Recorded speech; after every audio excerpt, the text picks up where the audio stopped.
ప్రతి ఒక్కరూ ఇది చేసుకొని తిని హెల్తీగా ఆరోగ్యంగా ఉండండి. Hello, good morning. బాగున్నారా?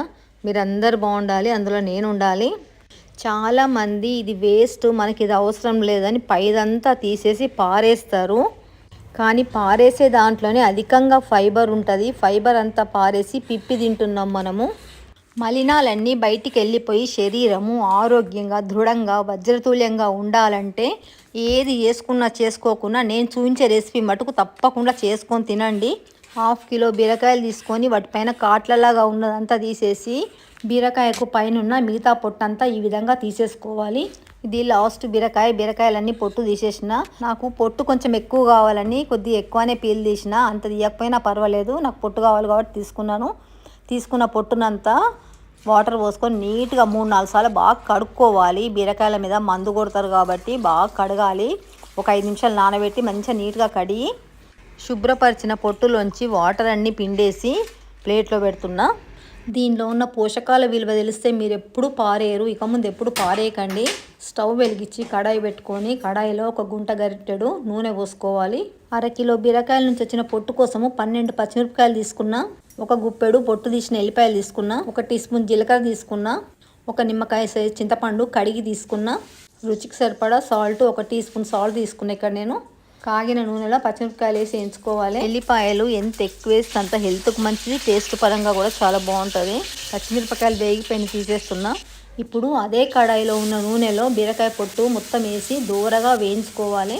మంచిగా గోల్డెన్ బ్రౌన్ వచ్చేట్టు వేయించుకోవాలి. పచ్చిగా ఉంటే అస్సలు బాగుంటుంది. రుచికి సరిపడా సాల్ట్ వేసుకోవాలి. చూడండి, బీరకాయ పొట్టు వేగుతుంది. ఇట్లా మంచి కలర్ వచ్చేంత వరకు కడుక్కొని వేయించుకోవాలి. 2 టేబుల్ స్పూన్ల పచ్చి నువ్వులు తీసుకోవాలి. కడిగి పెట్టుకున్న చింతపండును బీరకాయ పొట్టులు వేసి వేయించుకుంటే కొంచెం మెత్తబడుతుంది. స్టవ్ బంద్ చేస్తున్నా. వేగిపోయింది. వేగిన పొట్టును తీసుకొని ఒక బౌల్లో పెట్టేసుకోవాలి. తిరిగి అదే కడాయిని స్టవ్ మీద పెట్టుకొని స్టవ్ వెలిగించుకొని తీసుకున్న నువ్వులు వేసుకొని వాటిని కూడా దూరం వేయించుకోవాలి.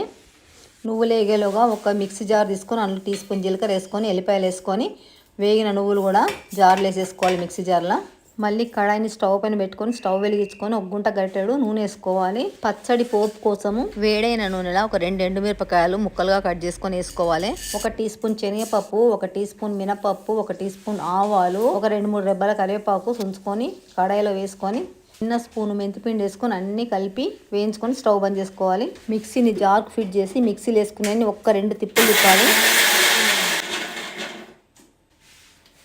వేయించి పెట్టుకున్న బీరకాయ పొట్టు కూడా తెచ్చుకొని అవసరమైన నీళ్లు పోసుకుంటూ మెత్తగా మిక్సీ పట్టుకోవాలి. ఇది అన్నంలోకి కానీ, దోశల్లోకి కానీ, చపాతీలోకి కానీ, జొన్న రొట్టెలకు కానీ, ఇడ్లీలకు కానీ, ఉప్మాలో నంచుకోవడానికి కూడా దేనికైనా కూడా చాలా బాగుంటుంది. వేరే పదార్థాలు ఏం వేయకుండా బీరకాయ పొట్టు ఫ్లేవర్ తెలిసేట్టు ఒక పొట్టుతోనే వేసుకోవాలి. నువ్వులు అంటే కొంచెం టేస్ట్ కోసం నువ్వులు వేసిన, అంతకు మించి ఇంకేం వేయకూడదు. పెట్టుకున్న పోపును మొత్తం చట్నీలో వేసేస్తున్నా. నువ్వులు వేయకుండా కూడా చాలా బాగుంటుంది. నేను అట్లా కూడా చేస్తా, కానీ ఈసారి వేద్దామని వేసిన. ఇది కొంచెం గట్టిగా అయింది కదా, ఇంత గట్టిగా అంటే అన్నంలోకి తింటే బాగుంటుంది కానీ ఇడ్లీలోకి గట్టిగా బాగుంటుంది కాబట్టి కొంచెం వాటర్ పోసి కొద్దిగా పల్చగా చేస్తున్నా. ఇడ్లీ చేసిన వాళ్ళు టిఫిన్, ఇడ్లీ కోసం పల్చగా చేస్తున్నా. ఇది అన్నంలో కలుపుకొని తినడానికి తీసిన. బ్రేక్ఫాస్ట్ పెట్టేసిన. 2 ఇడ్లీలు పెట్టి దానిపైన నెయ్యి వేస్తున్నా. నెయ్యి కరగబెట్టలేదు, అట్నే గడ్డగా ఉంది, అట్నే వేసేస్తున్నా. దానిపైన నెయ్యి పైన మొన్న చేసిన కొబ్బరి పొడి, ఎప్పుడు రెడీగా ఉంటుంది ఆ కొబ్బరి పొడితో చాలా బాగుంటుంది.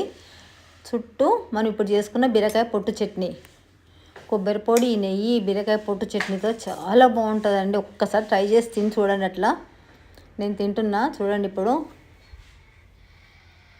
మీకు తిని టేస్ట్ చెప్తా ఎట్లున్నదో. నాకైతే ఈ టేస్ట్ తెలుసు, ఎందుకంటే నేను ఎప్పుడు చేస్తుంటా కాబట్టి నాకు తెలుసు. మీకోసమే చూపించుదామని ఒకసారి చూపిస్తున్నా. ఇట్లా పల్చగా చేసుకొని ఇడ్లీల పైన పోసుకొని తినండి, చాలా బాగుంటుంది. సాంబార్తో తిన్నదానికన్నా కూడా బాగుంటుంది. నన్ను చూస్తే మీకు అర్థమైపోయి ఉంటుంది ఇది ఎంత టేస్టీగా ఉందో. చాలా టేస్టీగా ఉందండి, మంచిగా ఉంది. పూర్వీకులు ఈ పొట్లను ఏ పొట్టును పోనిచ్చేవాళ్ళు గారు, అందుకే వాళ్ళంతా హెల్దీగా ఉండేవాళ్ళు. చేతి నిండా పని చేసేవాళ్ళు, కడుపు నిండా తినేవాళ్ళు. మనకి ఇప్పుడు పని లేదు, తిండి విచిత్రమైన తిండి తింటున్నాము. వాళ్ళ తరంతోనే అంతం కావద్దని నేను మీకు చూపిస్తున్నా. దాదాపు కొంతమందికి తెలిసే ఉంటుంది, ఇప్పటి పిల్లలకైతే అస్సలు తెలియదు. ఇట్లాంటి హెల్దీ రెసిపీలు మనతోనే అంతరించిపోకుండా భావి తరాలకు కూడా అందిద్దాము. ఈ కరువు కాలంలో పొదుపుకు పొదుపు, టేస్ట్కు టేస్టు. ఈ పొట్టే కాదు, సొరకాయ పొట్టుతో కూడా చేయొచ్చు. తినగలిగే పొట్టులని తప్పకుండా తినండి. ఎక్కువ పీల్ తీయకుండా పైన పైన తీసి వండుకుంటే కూడా రుచి ఏం మారదు, ప్లస్ హెల్తీగా ఉంటాము. వీడియో నచ్చితే తప్పకుండా లైక్ చేసి, సబ్స్క్రైబ్ చేసి, బెల్ కొట్టి పక్కనున్న ఆల్ ఆప్షన్ పైన క్లిక్ చేయండి. వీడియో మొత్తం చూసినందుకు థ్యాంక్ యూ వెరీ మచ్.